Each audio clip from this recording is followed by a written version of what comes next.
Dear students, welcome you all to the Digital Learning System, a virtual platform created by Department of Collegiate Education. In this session, we are learning about financial leverage, meaning and its computation, significance in the unit second of capital structure, the subject financial management, the syllabus prescribed by Mangalore University for 5th semester BCom. Before going to study financial leverage, let us recall what we have studied in the previous session. In the previous session, we studied that the leverage that is used to magnify the profit of equity shareholders. The use of fixed cost in operating structure and financial structure is called leverage. There are three types of leverages: operating leverage, financial leverage, and combined leverage. I already told that basically there are two types of leverage: operating leverage and financial leverage. Combined leverage is just the using of operating and financial leverage together. So operating leverage is nothing but use of fixed cost in the operating structure to magnify the return to the equity shareholders. So operating structure is nothing but sales minus variable cost is equal to contribution minus fixed cost is equal to operating profit or earnings before interest and tax, or EBIT. So how we are computing this operating leverage? Operating leverage is computed. So our operating leverage is equal to contribution by EBIT. Contribution means sales minus variable cost or profit plus fixed cost. So sales minus variable cost divided by EBIT is equal to operating leverage, or profit plus fixed cost divided by operating profit or EBIT is equal to operating leverage. The degree of operating leverage is equal to percentage of change in EBIT divided by percentage of change in sales. So it represents how much percentage of change in sales representing the change in percentage change in EBIT or operating profit. So in this session, we are going to understand financial structure. We are going to understand what is financial leverage, the meaning of financial leverage. We are understanding the significance of financial leverage and how to compute the financial leverage. Financial leverage. What is financial leverage?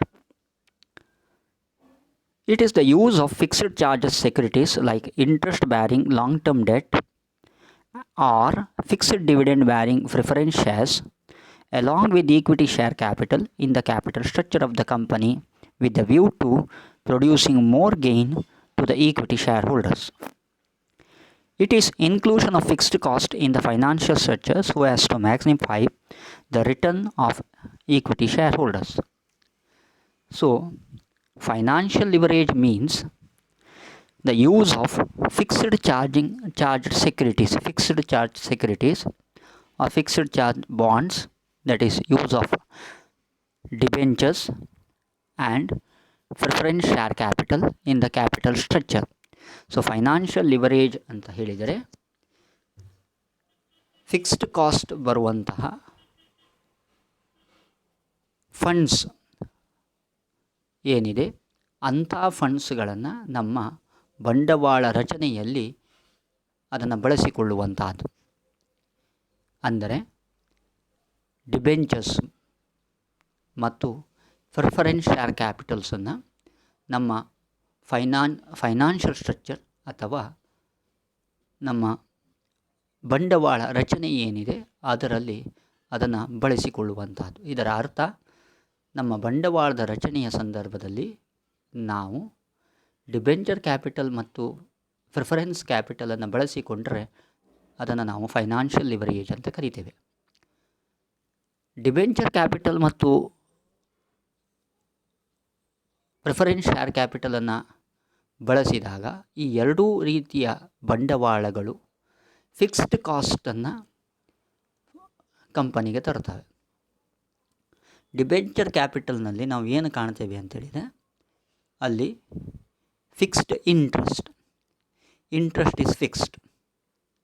Weather you are in a profit or loss, you have to pay that interest. The interest is fixed. So interest ಅನ್ನುವಂಥದ್ದು fix ಆಗಿರ್ತದೆ. ಅಲ್ಲಿ profit ಇರಲಿ loss ಇರಲಿ, ಆಗ ಬಡ್ಡಿ ಅನ್ನುವಂಥದ್ದನ್ನು ನಾವು ಕೊಡಲೇಬೇಕಾಗುತ್ತದೆ. ಅದೇ ರೀತಿ preference dividend. So preference dividend ಕೂಡ ಅದು ಕೂಡ ಫಿಕ್ಸ್ ಆಗಿರ್ತದೆ. ಇಷ್ಟೇ ಲಾಭಾಂಶದಲ್ಲಿ ಇಷ್ಟೇ ನಿಗದಿತ ಲಾಭವನ್ನು ಅವರಿಗೆ ಕೊಡಬೇಕು. ಅದರ ಲಾಭವನ್ನು ಹಂಚುವ ಸಂದರ್ಭದಲ್ಲಿ ಪ್ರಿಫರೆನ್ಸ್ ಡಿವಿಡೆಂಡ್ ಅಂತ ಹೇಳಿದರೆ ಪ್ರಿಫರೆನ್ಸ್ ಶೇರ್ ಹೋಲ್ಡರಿಗೆ ಮೊದಲ ಪ್ರಾಶಸ್ತ್ಯವನ್ನು ಕೊಡಬೇಕಾಗ್ತದೆ. ಅದಕ್ಕಾಗಿ ನಾವು ಅದನ್ನು ಪ್ರಾಶಸ್ತ್ಯದ ಶೇರುಗಳು ಅಂತ ಕರೆಯುವಂಥದ್ದು. ಮೊದಲ ಪ್ರಾಶಸ್ತ್ಯ ಕೊಟ್ಟಾಗ ಅವರಿಗೆ ಲಾಭ ಬಂದಾಗ ಹಂಚಿಕೆಯ ಸಂದರ್ಭದಲ್ಲಿ ಮೊದಲಾಗಿ ಅವರಿಗೆ ಪ್ರಾಶಸ್ತ್ಯವನ್ನು ಕೊಡುವಂಥದ್ದು. ಆದರೆ ಲಾಭ ನಿಗದಿತ ಲಾಭವಾಗಿರ್ತದೆ. ಲಾಭ ಅನ್ನುವಂಥದ್ದು ನಿಗದಿತ ಲಾಭವಾಗಿರ್ತದೆ. ಸೊ ಇದೆರಡೂ ಕೂಡ ಫಿಕ್ಸ್ ಆಗಿರುವುದರಿಂದ ಲಾಭ ಹೆಚ್ಚಿಗೆ ಬಂದಾಗ ಈಕ್ವಿಟಿ ಶೇರ್ ಹೋಲ್ಡರ್ಸ್ಗೆ ಹೆಚ್ಚಿನ ಲಾಭ ಸಿಗುತ್ತದೆ. ಸೊ ಇದನ್ನೇ ನಾವು ಫೈನಾನ್ಷಿಯಲ್ ಲಿವರೇಜ್ ಅಂತ ಕರಿತೇವೆ. ಸೊ ಇದರಿಂದ ಈಕ್ವಿಟಿ ಶೇರ್ ಹೋಲ್ಡರ್ಸಿಗೆ ಹೆಚ್ಚು ಲಾಭ ನಾವು ಕಾಣುತ್ತೇವೆ. ಸೊ ಈಕ್ವಿಟಿ ಶೇರ್ ಹೋಲ್ಡರ್ಸಿಗೆ ಹೆಚ್ಚಿನ ಲಾಭವನ್ನು ಕೊಡಬೇಕು ಅಥವಾ ಹೆಚ್ಚಿನ ಲಾಭವನ್ನು ನೀಡಬೇಕು ಎನ್ನುವಂಥದ್ದೇ ಒಂದು ಫೈನಾನ್ಷಿಯಲ್ ಮ್ಯಾನೇಜ್ಮೆಂಟಿನ ಉದ್ದೇಶ ಅಥವಾ ಒಬ್ಬ ಫೈನಾನ್ಷಿಯಲ್ ಮ್ಯಾನೇಜರ್ನ ಉದ್ದೇಶ. ಆ ನಿಟ್ಟಿನಲ್ಲಿ ಫೈನಾನ್ಷಿಯಲ್ ಲಿವರೇಜ್ ಏನಿದೆ ಅದು ಇಟ್ ಇಸ್ ಎ ಟೂಲ್, ಒಂದು ತಂತ್ರ ಅಂತ ಕರಿಬೋದು. ಇದು ಒಂದು ಟೂಲ್ ಆಗಿರ್ತದೆ, ಒಂದು ಉಪಕರಣ ಆಗಿರ್ತದೆ, ಒಬ್ಬ ಫೈನಾನ್ಷಿಯಲ್ ಮ್ಯಾನೇಜರ್ನ ಉಪಕರಣ. ಈಕ್ವಿಟಿ ಶೇರ್ ಹೋಲ್ಡರ್ಗಳ ಲಾಭವನ್ನು ಹೆಚ್ಚಿಸುವಂತಹ ಒಂದು ತಂತ್ರ ಅಂತ ಕರಿಬೋದು. So fixed cost, using of fixed cost in the financial structure ಅಂತ ಹೇಳಿದಾಗ, ಫೈನಾನ್ಷಿಯಲ್ ಸ್ಟ್ರಕ್ಚರ್ ಅಂದರೆ ಹೇಗಿದೆ? Financial structure means EBIT less interest. So interest is fixed here. So is equal to EBT. So operating profit, earnings before interest and tax ಅಂತ ನಾವು ಕರಿತೇವೆ. ಅದರಲ್ಲಿ ಇಂಟ್ರೆಸ್ಟನ್ನು ಕಳೆದರೆ, fixed ಇಂಟ್ರೆಸ್ಟನ್ನು ಕಳೆದರೆ ಆಗ ನಮಗೆ ಅರ್ನಿಂಗ್ ಬಿಫೋರ್ ಟ್ಯಾಕ್ಸ್ ಬರ್ತದೆ. ಟ್ಯಾಕ್ಸ್ ಲೆಸ್ ಟ್ಯಾಕ್ಸ್, ಆಗ ಅರ್ನಿಂಗ್ಸ್ ಆಫ್ಟರ್ ಟ್ಯಾಕ್ಸ್ ಅಥವಾ EAT ಅಂತ ನಾವು ಕರಿತೇವೆ. ಲೆಸ್ ಪ್ರಿಫರೆನ್ಸ್ ಪ್ರಿಫರೆನ್ಸ್ ಡಿವಿಡೆಂಡ್ ಕೂಡ ಫಿಕ್ಸ್ ಆಗಿರ್ತದೆ. ಆಗ equity shareholders, the earnings available to equity shareholders. For example, ಈಗ ನಮಗೆ 1 ಲಕ್ಷ ರೂಪಾಯಿ ಲಾಭ ಬರ್ತದೆ ಅಂತ ತಿಳಿದುಕೊಂಡ್ರೆ, ಇಂಟ್ರೆಸ್ಟ್ ಒಂದು 10,000 ರೂಪಾಯಿ ಇದ್ದು, ಪ್ರಿಫರೆನ್ಸ್ ಡಿವಿಡೆಂಡ್ ಒಂದು 20,000 ರೂಪಾಯಿ ಇದ್ದರೆ, ಸೊ 1 ಲಕ್ಷ ಪ್ರಾಫಿಟ್, 10,000 ರೂಪಾಯಿ ಇಂಟ್ರೆಸ್ಟ್, ಆಗ 90,000 ರೂಪಾಯಿ ಅರ್ನಿಂಗ್ ಬಿಫೋರ್ ಟ್ಯಾಕ್ಸ್. ಅದರಲ್ಲಿ 50% ಟ್ಯಾಕ್ಸ್, 45,000 ರೂಪಾಯಿ ಟ್ಯಾಕ್ಸ್ ಆಗುತ್ತೆ. ಅರ್ನಿಂಗ್ಸ್ ಆಫ್ಟರ್ ಟ್ಯಾಕ್ಸ್ 45,000 ರೂಪಾಯಿ, ಪ್ರಿಫರೆನ್ಸ್ ಡಿವಿಡೆಂಡ್ 20,000 ರೂಪಾಯಿ. ಸೊ ಕಳೆದಾಗ 25,000 ರೂಪಾಯಿ earnings available to equity share holders.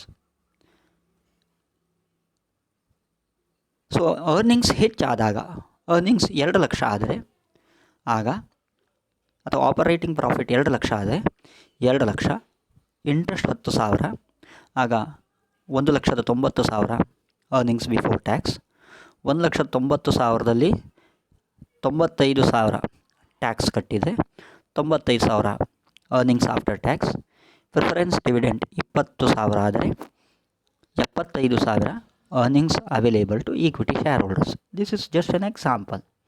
So when earnings increases, so because of use of fixed cost nature funds in the financial structure, the earnings available to equity shareholders can be increased. So ಇಲ್ಲಿ interest fixed ಆಗಿರುವುದರಿಂದ ಮತ್ತು preference dividend fix ಆಗಿರುವುದರಿಂದ earnings to equity shareholders ಅನ್ನುವಂಥದ್ದು ಹೆಚ್ಚಾಗ್ತದೆ. Earnings ಹೆಚ್ಚಾದ ಹಾಗೆ earnings available to equity shareholders ಅನ್ನುವಂಥದ್ದು ಹೆಚ್ಚಾಗುತ್ತೆ. ಇದನ್ನೇ ನಾವು ಫೈನಾನ್ಷಿಯಲ್ ಲಿವರೇಜ್ ಅಂತ ಕರಿತೇವೆ. ಸೊ ಇದರ ಪ್ರಾಮುಖ್ಯತೆ ಏನು? So what is the use of or what is the importance of financial leverage? It is a tool for investment. Financial leverage helps us to from which sources that we have to gather funds. It is a tool for investment. So investment tool ಅನ್ನುವಂಥದ್ದು ಯಾವ ರೀತಿ ನಾವು ಫಂಡನ್ನು raise ಮಾಡಬೇಕು ಅನ್ನುವಂಥದ್ದನ್ನು ಈ financial leverage ತಿಳಿಸಿಕೊಳ್ತದೆ. It is a relationship between EBIT and EBT. So EBIT operating profit ಮತ್ತು ಅರ್ನಿಂಗ್ಸ್ ಬಿಫೋರ್ ಟ್ಯಾಕ್ಸ್. ಸೊ ಇದರ ನಡುವಿನ ಸಂಬಂಧವನ್ನು ಇದು ನಮಗೆ ತಿಳಿಸಿಕೊಡ್ತದೆ. Measurement of financial risk. So the use of leverage, financial leverage, it measures the risk. If you use more and more debt, so the company is under more risk. ಯಾಕಂತಂದರೆ ಹೆಚ್ಚು fixed ಕಾಸ್ಟನ್ನು ಹೆಚ್ಚು ಮಾಡಿದರೆ equity share ಹೋಲ್ಡರ್ಸಿಗೆ ಲಾಭ ಆಗ್ತದೆ. ಆದರೆ ಹೆಚ್ಚು fixed ಕಾಸ್ಟನ್ನು ಬಳಸುವಂಥದ್ದು ಕೂಡ ಅದು ನಷ್ಟ ಆದ ಸಂದರ್ಭದಲ್ಲಿ ಈಕ್ವಿಟಿ ಶೇರ್ ಹೋಲ್ಡರ್ಸಿಗೆ ಅತಿ ಹೆಚ್ಚು ನಷ್ಟವನ್ನು ಉಂಟು ಮಾಡ್ತದೆ ಅನ್ನುವಂಥದ್ದು ನಮಗೆ ಗೊತ್ತಿರಬೇಕು. So it is a measurement of risk, right? Measurement of changes in EBIT to EBS. So EBITನಿಂದ EPS ಏನು ರಿಲೇಷನ್, ಏನು ಚೇಂಜ್ ಆಗುತ್ತೆ ಅನ್ನುವಂಥದ್ದು ನಮಗೆ ಫೈನಾನ್ಷಿಯಲ್ ಲಿವರೇಜ್ನಲ್ಲಿ ಗೊತ್ತಾಗತ್ತೆ. So how to compute this financial leverage? When preference shares are not a part of the share capital, preference shares ಇಲ್ಲದೇ ಇದ್ದಾಗ financial leverage is equal to EBIT by EBT. EBITಯನ್ನು EBTಯಿಂದ ಭಾಗಿಸಿದರೆ ನಮಗೆ ಫೈನಾನ್ಷಿಯಲ್ ಲಿವರೇಜ್ ಎಷ್ಟು ಅನ್ನುವಂಥದ್ದು ಗೊತ್ತಾಗ್ತದೆ. When preference shares are part of share capital, then EBIT by EBT minus preference dividend divided by 1 minus tax rate. So T means tax rate, right? Degree of financial leverage is equal to percentage of change in taxable profit divided by percentage of change in operating profit. Or another formula for computing financial leverage is percentage of change in EBS divided by percentage of change in EBIT. So that is how we are computing financial leverage. In conclusion, financial leverage is nothing but use of fixed charging securities such as interest bearing securities, fixed dividend preference shares in a financial structure is called financial leverage, so as to maximize the return of equity shareholders. So equity shareholders get benefited out of financial leverage. That's all. Thank you.